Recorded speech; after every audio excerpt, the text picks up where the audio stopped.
The living room feels suffocating as I stare at my laptop screen. Eli stands behind me, looking over my shoulder at the design I've been working on for weeks. I can feel his presence, heavy and judgmental.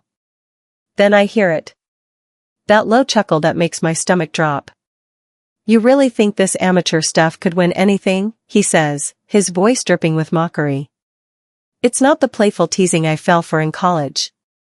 It's cruel. It's meant to hurt. I feel my hands freeze on the keyboard, my heart pounding in my chest. This is the man I thought loved me. The man who promised to support my dreams. But right now, standing in our shared apartment in Austin, I realize I've been fooling myself for far too long. My throat tightens as I try to swallow the lump forming there. My cheeks burn with humiliation even though we're alone. I watch in horror as Eli leans over, grabs my mouse, and starts clicking through my files. "What are you doing?" I manage to whisper, but he ignores me. He opens my email, attaches my design file, and starts typing an address I don't recognize. My breath catches. "Eli, stop." But he doesn't. He hits send, and I watch my work disappear into someone else's inbox. When I check the email, my name isn't anywhere on it. He's erased me completely. "You stole it," I say, my voice shaking. He turns to me with that same smirk, shrugs like it's nothing, and says words that will haunt me for months. "You weren't gonna use it anyway." The title of my story flashes through my mind like a warning I should have seen coming. My boyfriend said I'd never be good enough. Then he saw me on stage accepting an award. But right now, sitting in this moment, that ending feels impossible. I slam my laptop shut so hard the sound echoes through the apartment. My reflection stares back at me from the dark screen. Humiliated. Furious. Broken. I look like someone I don't recognize anymore. Someone who let a man steal her work, her confidence, her voice. I'm done pretending this relationship is anything but toxic. I'm done pretending Eli is on my side. The anger bubbling in my chest isn't just about the stolen design. It's about every dismissive comment, every eye roll, every time he made me feel small. I'm done. My name is Callie Monroe. I'm 27 years old, and I'm a product designer living in Austin, Texas.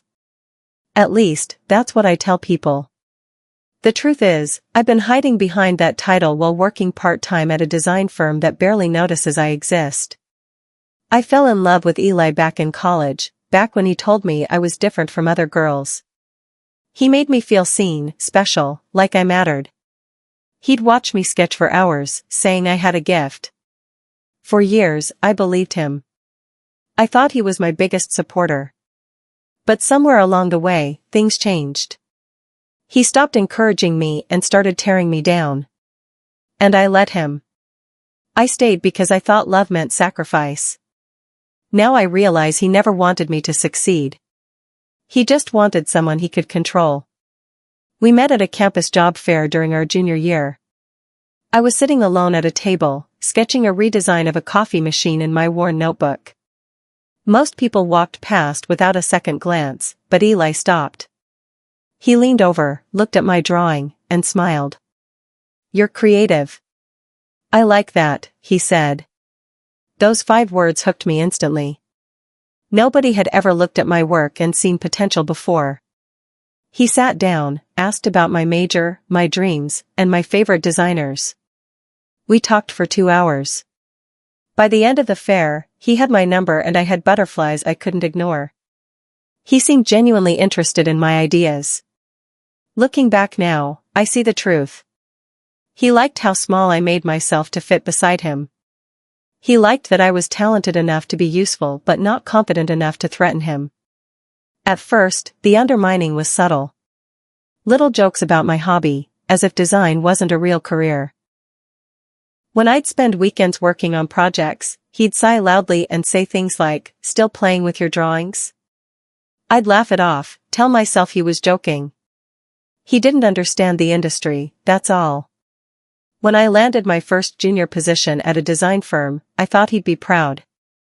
Instead, he said, "It's a start, I guess." But don't expect too much. The comments kept coming, small cuts that bled me slowly. My presentation skills needed work. My portfolio was unimpressive. I wasn't networking enough. Each criticism chipped away at the confidence I'd built in college.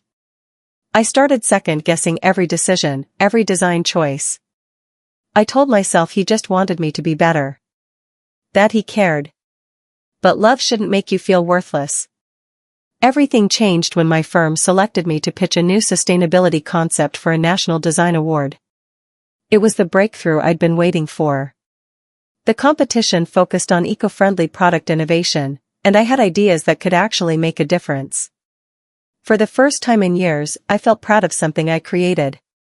I worked late every night, perfecting sketches, researching materials, building prototypes in our cramped apartment. When I finally told Eli about the opportunity, I was buzzing with excitement. I thought he'd celebrate with me. Instead, he barely looked up from his phone. "Sure, babe. Sounds great," he muttered. Then he added the words that should have been my final warning. "Just don't get your hopes up. These competitions are rigged anyway." My excitement deflated like a punctured balloon. But I kept working. I had to prove him wrong. The morning I woke up to find my design missing from my shared drive, my world tilted sideways. I searched everywhere, checked my email and my backup files. Gone. Panic set in as I scrolled through my recent activity. Someone had accessed my account at 3 in the morning while I was sleeping. Then I saw the notification. My file had been downloaded and shared. I traced the email to a company I'd never heard of, owned by Eli's friend Marcus. Within hours, Marcus's company posted my exact concept on their social media, claiming it as their innovation for an upcoming pitch. My stomach hollowed out. I confronted Eli while he ate breakfast, showing him the proof on my phone. He didn't even look surprised. "You should be flattered," he said, pouring himself more coffee. "Marcus needed something good. You weren't going to use it." My hand shook as I stared at him. This wasn't love. This was theft.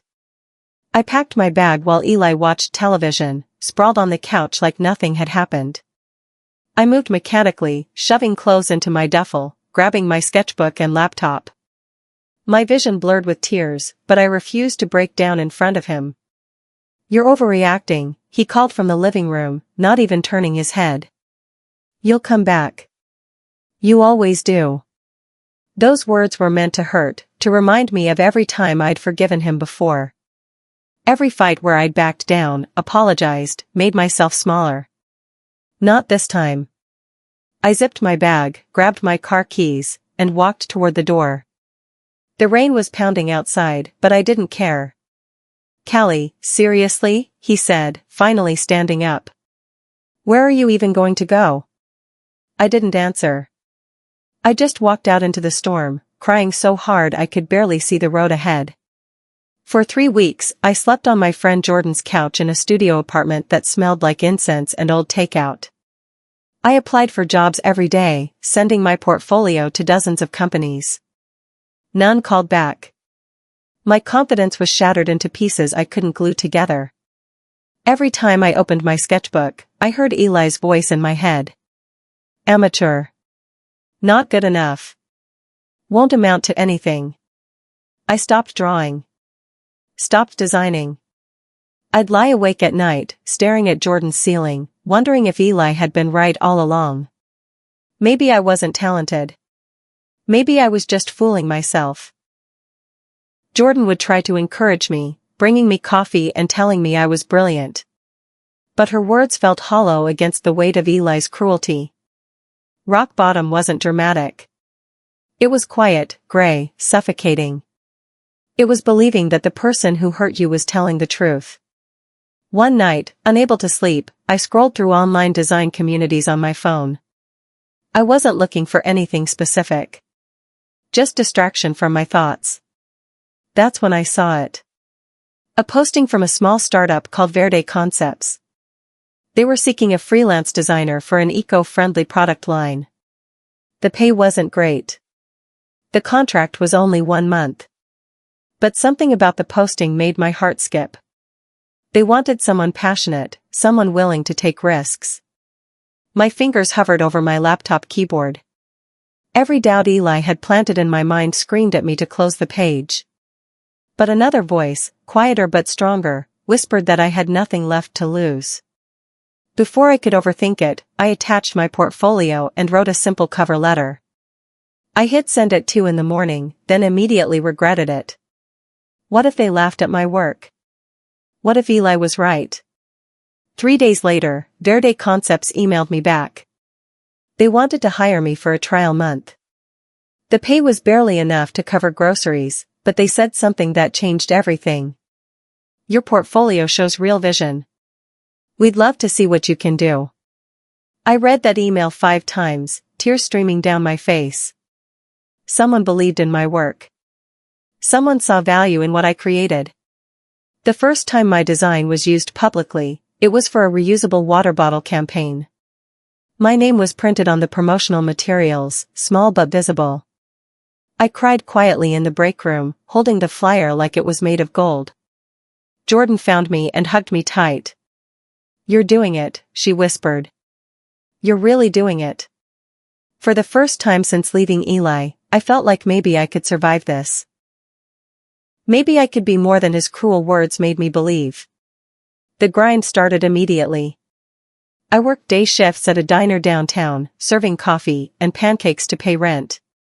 At night, I designed until my eyes burned and my back ached. Coffee became my best friend. I missed birthdays, skipped social events, turned down invitations because I was always working. But slowly, something shifted. My designs for Verde Concepts started gaining attention. Other small companies reached out, asking if I took freelance work. I was terrified every single time. What if I failed? What if they realized I wasn't actually good? But I said yes anyway. Yes to the organic skincare company that needed packaging. Yes to the local coffee shop wanting a brand refresh. Yes to every opportunity that came my way, even when my hands shook and my stomach churned with anxiety. My reputation started to grow, one project at a time. People actually wanted to work with me. And it felt like breathing after being underwater for years. At a local tech expo in downtown Austin, I set up a tiny booth showcasing my portfolio. I didn't expect much. Most people walked by without stopping. But one woman paused, studied my designs, and asked sharp questions about my process. Her name was Linda Vaughn, and she was a legend in the product design world. I'd read her articles, studied her work in college. And here she was, looking at my amateur booth with genuine interest. After my brief presentation, she handed me her card. "You have raw brilliance," she said, her eyes serious. "But you're afraid of it. I can see it in how you talk about your work. Like you're apologizing for taking up space." Her words hit me like a physical blow. She was right. I was still carrying Eli's voice, still making myself small. Linda became my mentor after that day. She was tough, demanding, and pushed me harder than anyone ever had. But she also believed in me when I couldn't believe in myself. 6 months after leaving Eli, a notification popped up on my screen. The Innovation for Tomorrow competition was accepting submissions. It was a national design competition, the same category Eli's friend Marcus had stolen my work for. My stomach dropped. I almost closed the webpage immediately. The thought of entering terrified me. What if I wasn't good enough? What if I failed publicly? What if Eli found out and laughed at me? I called Linda, my voice shaking. "I can't do this," I told her. "It's too big." There was a long pause. Then Linda's voice came through, firm and unwavering. "You owe it to yourself, Callie. Not to prove anything to him. To prove it to you."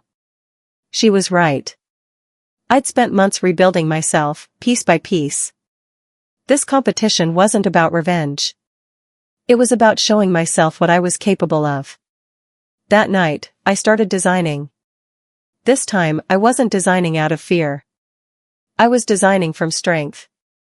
Every night became a battle with the voice in my head. Eli's voice, telling me I'd fail. That I wasn't talented enough, smart enough, creative enough. My hands would shake as I sketched, memories of his laughter echoing in my ears. There were nights I almost quit, almost deleted everything and gave up. But then I'd remember Linda's words. I'd remember my name on that water bottle flyer. I'd remember every small victory that brought me here. I poured everything into that design. Every heartbreak, every insult, every piece of myself I'd hidden to make Eli comfortable. The design was for a modular packaging system that could be reused and repurposed, reducing waste while staying beautiful. It was innovative, practical, and mine. Completely mine. No one could take credit for this.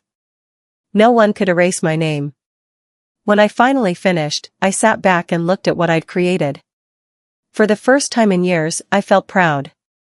The night I submitted my design to the Innovation for Tomorrow competition, I didn't celebrate. I didn't call anyone or post about it online. I just clicked the submit button, closed my laptop, and sat in the silence of my small apartment. My heart pounded in my chest. My hands trembled. But underneath the fear was something else. Something unfamiliar but powerful. Peace. For the first time since Eli stole my work, I'd created something entirely on my own terms. I didn't need his approval. I didn't need anyone's approval. This design represented months of growth, of learning to trust myself again, of rebuilding confidence from rubble. I took a deep, shaky breath and let it out slowly. Whatever happened next, I'd already won. I'd proven to myself that I could create something meaningful despite everything that tried to break me. That night, I slept better than I had in months. 3 weeks later, an email arrived that made my heart stop. The subject line read, Innovation for Tomorrow Finalist Notification. My hand shook so badly I almost dropped my phone. I opened the email, read it twice, then read it again. I was a finalist. Out of thousands of submissions, my design had made it to the final round. I sat frozen on Jordan's couch, unable to process what I was seeing. Then I noticed the footer of the email. The competition was being hosted and judged by Hendrix Innovations, a major tech company in Austin. My blood ran cold when I read the next line. Corporate partnerships included several local firms, and the award ceremony would be held at their headquarters. I did a quick search on my laptop. Eli worked at Hendrix Innovations. He'd started there 2 months ago, bragging about it on social media. The irony was too sharp, too perfect to ignore. I'd be competing on his home turf. The semi-final event was held in a sleek conference hall downtown. Glass walls, modern furniture, successful people in expensive suits. I felt out of place in my simple black dress and second-hand blazer. My portfolio was tucked under my arm, my hands sweating despite the air conditioning. I was setting up my presentation when I saw him. Eli.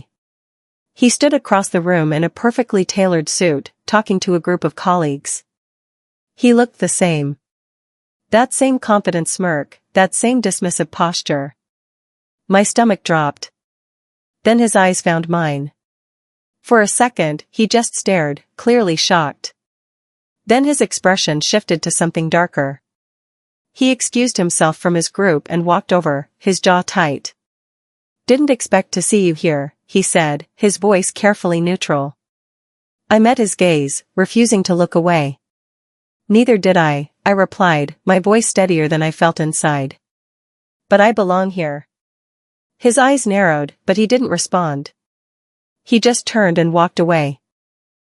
During the presentations, I watched from the audience as various designers showcased their concepts. Eli's company had a team presenting. I recognized Marcus among them. The design they presented looked rushed, incomplete. Technical flaws were obvious even from where I sat. Judges asked pointed questions they couldn't answer well. I felt a small flicker of satisfaction but pushed it down. This wasn't about them anymore. When my turn came, I walked to the front with my prototype. My hand shook as I began speaking, but my voice grew stronger with each sentence. I explained my modular packaging system, demonstrated how it worked, answered every technical question with confidence I'd spent months rebuilding. The judges nodded, taking notes, asking for clarifications that I provided easily. When I finished, I glanced at the audience. Eli sat near the back, his face unreadable. But I saw his jaw clench. I saw him watching as the judges smiled approvingly at my work. When they announced I'd won the category round, advancing to the national competition, the room erupted in polite applause. I stood there, stunned, holding the certificate they handed me. I'd actually done it. I'd won. As I walked off stage, Eli appeared beside me in the hallway. "Congrats," he said, his tone brittle and forced. "Guess you got lucky." The old me would have shrunk, would have agreed, would have minimized my achievement. But I wasn't that person anymore. I looked him straight in the eye and smiled softly. "Funny," I said, my voice calm and clear. "That's what talent looks like to people who never had any." His face went red. He opened his mouth to respond, but I walked away before he could form words. I didn't need to hear whatever excuse or insult he was preparing. I'd already said everything that mattered. My success spoke louder than anything he could ever say to hurt me. 2 weeks before the national award ceremony, I received unexpected news. Verde Concepts, the tiny startup that gave me my first chance, was being acquired. I was happy for them until I learned who was buying them. Hendrix Innovations. Eli's company. My stomach sank. The acquisition meant my team's project would be absorbed into their design division. I'd potentially be working under the same corporate umbrella as Eli. I called Linda immediately, panic rising in my throat. "This is a disaster," I said. "How can I go to that ceremony now?" Linda was quiet for a moment. Then she said something that changed my perspective completely. "Callie, you earned your place there. Don't let him take that from you too." She was right. I'd worked too hard, come too far to let Eli's presence steal this moment. The ceremony was the biggest night of my career. I'd be on stage, accepting recognition I'd earned through blood, sweat, and countless sleepless nights. He didn't get to ruin that. The night of the ceremony, I wore a navy dress Linda had helped me pick out. Simple but elegant. Professional. The venue was massive, filled with industry leaders, designers I'd admired for years, journalists with cameras. My hands wouldn't stop shaking as I took my seat near the front. The acquisition announcement came first, displayed on huge screens around the room. Verde Concepts was now part of Hendrix Innovations. My team's project would lead the new sustainable design division. The crowd applauded. I smiled, genuinely happy for my colleagues. Then came the second part of the announcement, the part that made my breath catch. As part of corporate restructuring, Hendrix's previous design division was being dissolved due to poor performance and budget issues. Several people in the audience shifted uncomfortably. I didn't have to look back to know Eli was somewhere in that crowd, watching his career crumble in real time. His division. Gone. While mine rose.